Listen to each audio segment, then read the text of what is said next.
ang ating main topic natin o ating module 4 ay umiikot sa ating pandiwa, verb, action, words o salitang kilos. Yan. Sa ating paglalahat, bilugan ang thumbs up signal kung wasto ang sinasaad ng pangungusap at thumbs down signal naman kung ito ay mali.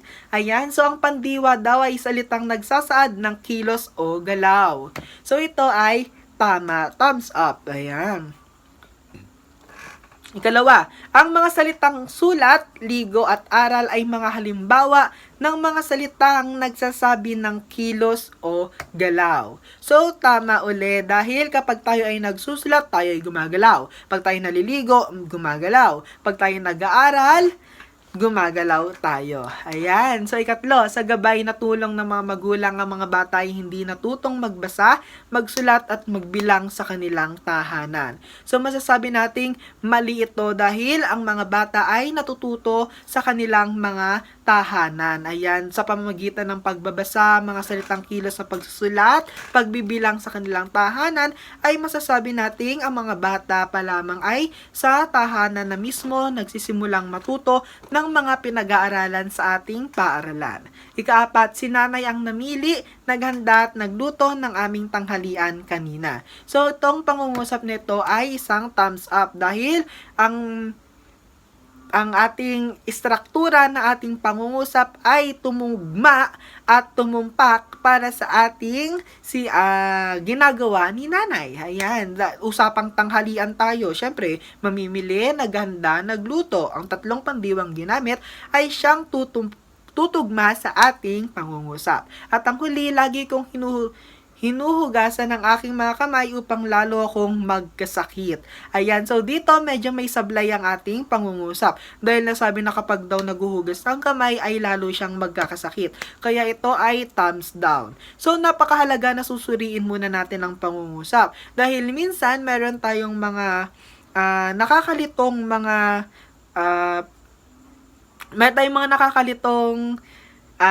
tawag doon. Basta nakakalitong mga salita na hindi natin namamalayan na pinapaikot-ikot lang tayo ng ating mga tanong sa ating mga exam, mga test papers, ganon. Kala natin na tungkol lamang ito sa pandiwa, pero pwedeng gawin ng ating mga guro, dagdagan ito kung tama ba ang pagbabaybay ng ating mga pinapagawa sa inyo. Yan, kagaya nga nito, 'di ba? Ang sabi natin, 'di ba? Ang topic natin ay pandiwa, pero sa ating huling bilang, lagi kong hinuhugasan ang aking mga kamay upang lalo akong magkasakit. So, tama naman yung salitang hinuhugasan, di ba? Tama yon. Pero, kung babasahin pa natin, medyo may kulang o may sablay dun sa ating pangungusap. Kaya dapat nating susuriin talaga. Ayan. So, sa ating pagpapahalaga, sulat ang check kung pangungusap ay tama at X namang kumali. Sina nanay at tatay ay gumabay sa aking pag-aaral sa aming bahay. So, tama ito dahil ang ating mga magulang ang ating mga unang guro sa ating bahay. Ayan, ikalawa, nakikinig at nag-aaral akong mabuti. Ayan, sa mga online classes natin ay maaari nating i-apply ito dahil ito rin ay isang check na pangungusap o wasto.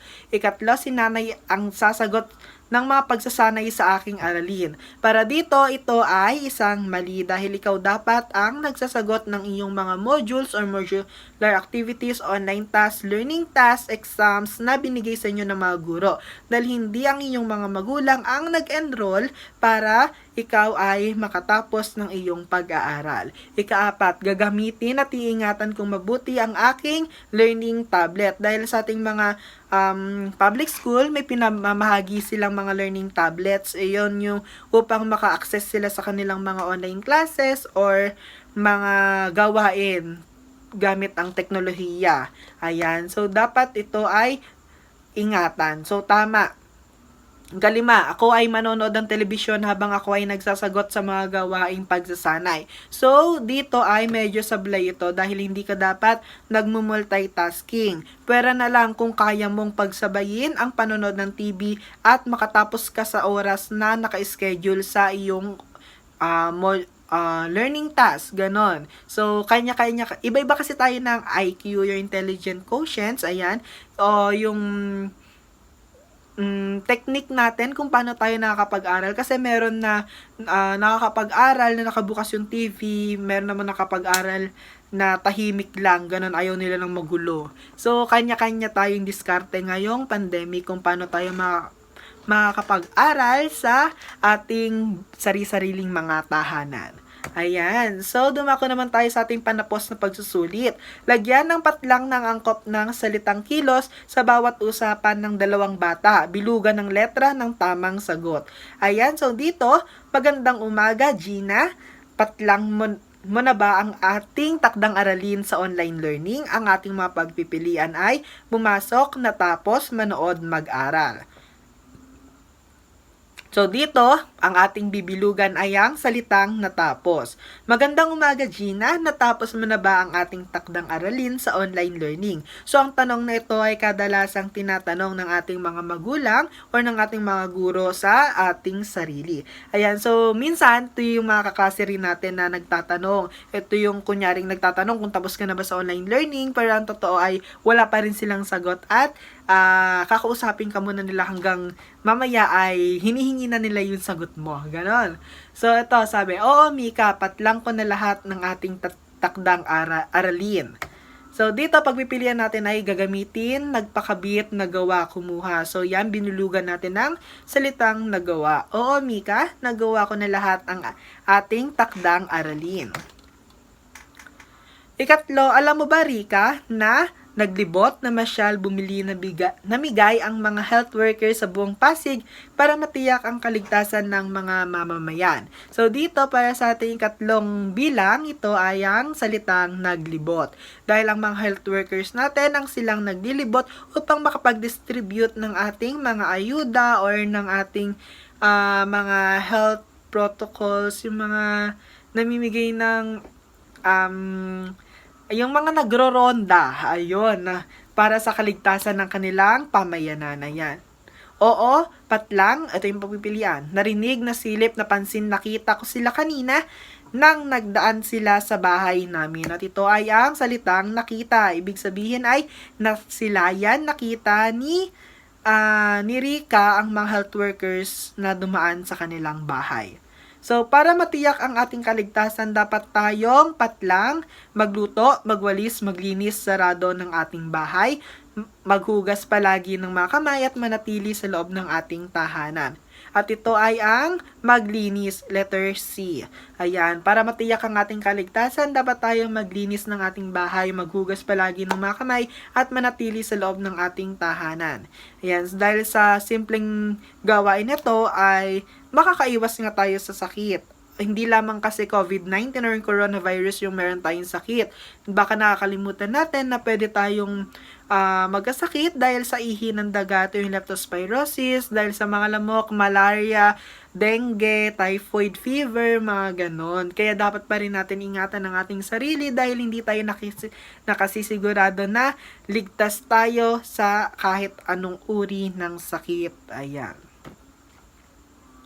Yan, so dito na natin tatapusin ang ating napakahabang diskusyon upang sa module number 4. So magkakaroon to siguro ng 4 na bahagi kasi inabot tayo ng 40 minutes. Dahil totoo naman talaga na ang isang module sa isang normal classroom setup ay inaabot talaga ng 50 to 1 hour ang pagdidiscussion. So, tama lang na ginagawa natin ito sa loob ng 30 to 40 minutes at ito ay ating hatiin na lang sa tigta 10 minutes para hindi kayo maboring, di ba? Ayan. So, ito yung totoong oras talaga ng pag nagtuturo sa classroom. So, yung siguro kung ako yung may makaharap ng mga estudyante, yan. So, ito yung oras na ibibigay ko para sa kanilang pagtatanong, recitation, kung ano-ano mang mga pakulo ng isang teacher. Yun.